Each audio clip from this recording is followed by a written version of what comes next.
Prečo vám na vašom zámere záleží?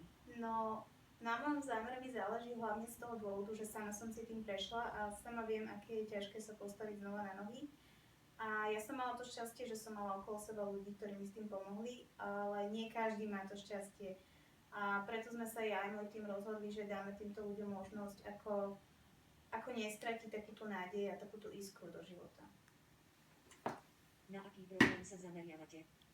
Zameriavame sa hlavne na problém, to čo už som teraz spomínala, na to, že keď človek stratí zrak alebo je slabozraký, tak ten život je zrazu oveľa komplikovanejší. Stratí samostatnosť, stratí nezávislosť a s týmto im chceme pomôcť. Či už je to asistenčné centrum, alebo je to možnosť vzdelávania, možnosť dodania práce týmto smerom.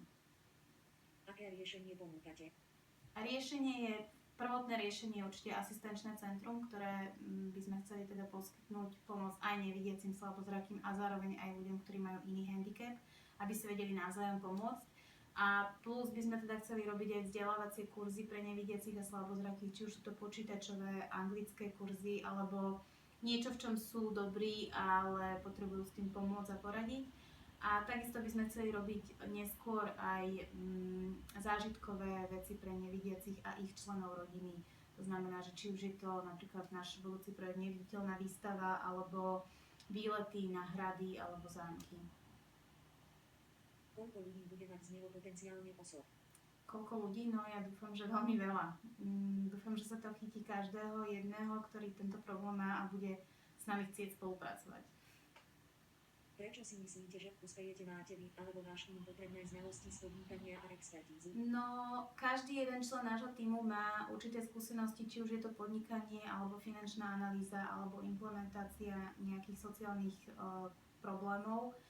A všetci traja, keď sa stretneme a dáme sa dokopy ako jeden tím, tak si myslím, že to bude mať veľký úspech a budeme sa vedieť doplňať vo veciach, ktoré budú potrebné.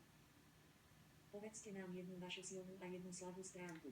No, moja silná stránka je určite cieľavedomosť a keď si niečo učím za cieľ, tak snažím sa teda, aby sa to vždy stalo a splnilo a nenechávam sa odradiť. A moja slabá stránka je, že som dosť emotívna, čo niekedy nie je úplne správne.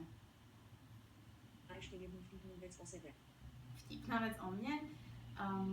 Moja kamarátka raz povedala, že ona keď ide so mnou na nákupy, tak to vyzerá ako film Jamesa Bonda, keď za ním vybuchujú všetky tie veci a prach, lebo ja keď idem, tak za mnou padajú figuríny a veci a vyzerá to tak podobne, ako keď James Bond už končí tú finálnu scénu.